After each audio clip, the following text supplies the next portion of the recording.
మన ఆశ్రమంలో ధర్మసత్రం కట్టడానికి ఈ యొక్క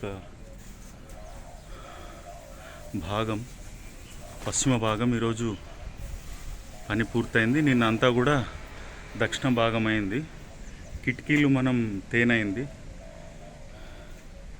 నిన్ననే కిటికీలు కూడా వెల్డింగ్ చేసినటువంటి కిటికీలు తీసుకొని వచ్చినాం. ఇవాళనే కిటికీలు ఎక్కించుడు జరిగింది.